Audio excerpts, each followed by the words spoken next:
오늘은 사무엘하 21장입니다. 구약성경 500페이지를 찾아주시기 바랍니다.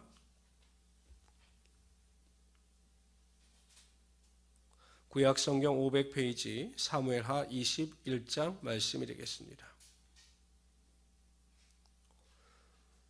사무엘하 1장부터 20장까지는 시대순, 연대순으로 사건이 이야기가 시간적으로 기록이 되었습니다. 그런데 21장부터 마지막 24장까지는 연대순에 대한 기록이 아니라 다윗 통치 시대에 일어났던 중요한 사건을 다루고 있습니다.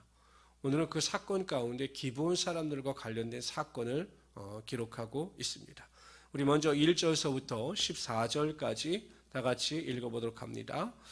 다윗의 시대에 해를 거듭하여 3년 기근이 있으므로 다윗이 여호와 앞에 간구하며 여호와께서 이르시되 이는 사울과 피를 흘린 그의 집으로 말미암음이니 그가 기브온 사람을 죽였음이니라 하시니라. 기브온 사람은 이스라엘 족속이 아니요 그들은 아모리 사람 중에서 남은 자라. 이스라엘 족속들이 전에 그들에게 맹세하였거늘 사울이 이스라엘과 유다 족속을 위하여 열심히 있으므로 그들을 죽이고자 하였더라. 이에 왕이 기브온 사람을 불러 그들에게 물으니라. 다윗이 그들에게 묻되 내가 너희를 위하여 어떻게 하랴? 내가 어떻게 속죄하여야 너희가 여호와의 기업을 위하여 복을 빌겠느냐 하니 기브온 사람이 그에게 대답하되 사울과 그의 집과 우리 사이의 문제는 은금에 있지 아니하며 이스라엘 가운데서 사람을 죽이는 문제도 우리에게 있지 아니하니이다 하니라. 왕이 이르되 너희가 말하는 대로 시행하리라. 그들이 왕께 아뢰되 우리를 학살하였고 또 우리를 멸하여 이스라엘 영토 내에 머물지 못하게 하려고 모해한 사람의 자손 7사람을 우리에게 내주소서. 여호와께서 택하신 사울의 고을 기브아에서 우리가 그들을 여호와 앞에서 목매어 달겠나이다 하니 왕이 이르되 내주리라 하니라. 그러나 다윗과 사울의 아들 요나단 사이에 서로 여호와를 두고 맹세한 것이 있으므로 왕이 사울의 손자 요나단의 아들 무비보셋은 아끼고 왕이 이에 아야다의 딸 리스바에게서 난 자 곧 사울의 두 아들 알모니와 무비보셋과 사울의 딸 메랍에게서 난 자 곧 무올라 사람 바르실레의 아들 아드리엘이 5 아들을 붙잡아 그들을 기브온 사람의 손에 넘기니 기브온 사람이 그들을 산 위에 여호와 앞에 목매어 달매 그들 7사람이 동시에 죽으니 죽은 때는 곡식 베는 첫날 곧 보리를 베시기 시작한 때더라. 아야의 딸 리스바가 굵은 배를 가져다가 자기를 위하여 바위에 펴고 곡식 베기 시작할 때부터 하늘에서 비가 시체에 쏟아지기까지 그 시체의 낮에는 공중의 새가 앉지 못하게 하고 밤에는 들짐승이 범하지 못하게 한지라. 이에 아야의 딸 사울의 첩 리스바가 행한 일이 다윗에게 알려지매 다윗이 가서 사울의 뼈와 그의 아들 요나단의 뼈를 길랏 야베스 사람에게서 가져가니 이는 전에 블레셋 사람들이 사울을 길보아에서 죽여 블레셋 사람들이 벳산 고리에 매단 것을 그들이 가만히 가져온 곳이라. 다윗이 그곳에서 사울의 뼈와 그의 아들 요나단의 뼈를 가지고 올라오매 사람들이 그 단련 죽으던 아들의 뼈를 거두어다가 사울과 그의 아들 요나단의 뼈와 함께 베냐민 땅 셀라에서의 그의 아버지 기스의 묘에 장사하되 모두 왕의 명령을 따라 행하니라. 그 후에 하나님이 그 땅을 위하여 기도를 들으시니라. 아멘. 다윗이 통치할 때 그 땅에 알 수 없는 기근이 발생했습니다. 그것도 3년 동안 기근이 발생했습니다.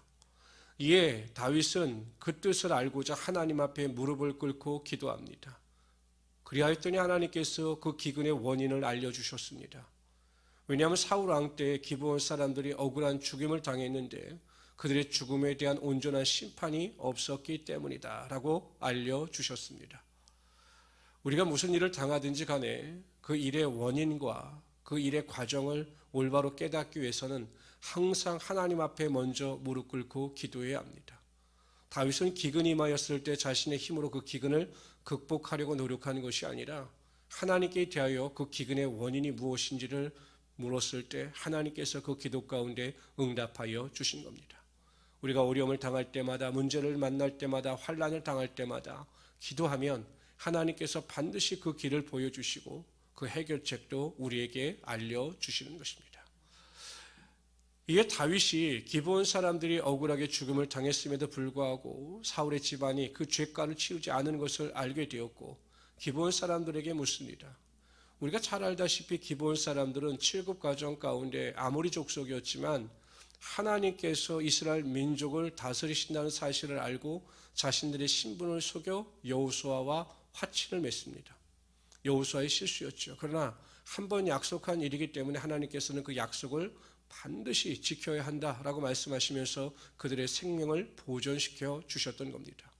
사울 왕이 자신이 왕이 되자 유다와 이스라엘 민족의 어떤 혈통의 순수성을 유지하기 위해서 그들을 많이 학살한 것으로 보입니다.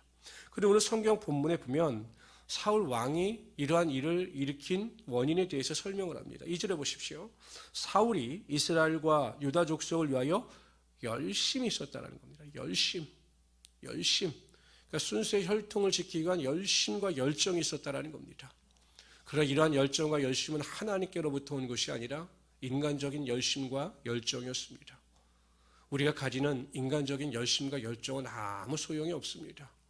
우리가 열심을 풀 때 하나님께서 주시는 열심을 가지고 최선을 다해야 하나님께서 그 일의 결과가 선하게 나타나게 하여 주시는 것입니다.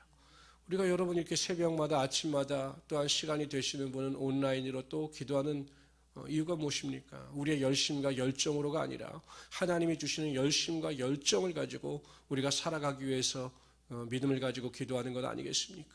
그래서 우리 모든 성도님들은 무슨 일을 하든지 선택과 결정에 앞서서 항상 하나님께 믿음으로 기도하심으로 내 열심이 아니라 하나님이 주시는 열심을 가지고 승리할 수 있는 우리 귀한 성도들이 되시기를 주님의 이름으로 축원합니다. 우리 15절부터 22절까지 다 같이 읽도록 합니다. 여기는 다윗의 용사들이 큰 승리를 거두는 이야기가 나옵니다. 다 같이 읽어봅시다. 블레셋 사람이 다시 이스라엘을 치고 늘 다윗이 그의 부하들과 함께 내려가서 블레셋 사람과 싸우더니 다윗이 피곤함에 거인족의 아들 중에 무게가 300세겔 되는 노창을 들고 세칼을 찬 이스비봇 롯이 다윗을 죽이려 하므로 수르의 아들 아비새가 다윗을 도와 그 블레셋 사람들을 쳐 죽이니 그때 다윗의 추종자들이 그에게 맹세하여 이르되 왕은 다시 우리와 함께 전장에 나가지 마옵소서 이스라엘의 등불이 꺼지지 말게 하옵소서 하니라. 그 후에 다시 블레셋 사람과 곱에서 전쟁할 때 후사 사람 십북에는 거인족의 아들 중에 삽을 쳐 죽였고 또다시 블레셋 사람과 곱에서 전쟁할 때 베들레헴 사람 야레 오르김의 아들 엘하나는 가드 골리앗 사울 라우미를 죽였는데 그 창에 창자루가 배틀째 같았더라. 또 가드에서 전쟁할 때 그곳에 키가 큰 자 하나는 손가락과 발가락이 각기 6개씩 모든 24개가 있는데 그도 거인족의 소생이라. 그가 이스라엘 사람을 능욕함으로 다윗이 형 삼마의 아들 요나단이 그를 죽이니라. 이 네 사람 가드의 거인족의 소생이 다윗의 손과 그의 부하들의 손에 다 넘겨졌더라. 블레셋 사람들의 거인들, 위대한 용사들이 다윗의 부하들에 의하여 전부 멸절당했음을 기록하고 있습니다. 왕대밭에서 왕대가 난다라는 말이 있습니다. 굵고 큰 대나무 밭에서 또 굵고 큰 대나무가 난다라는 말입니다.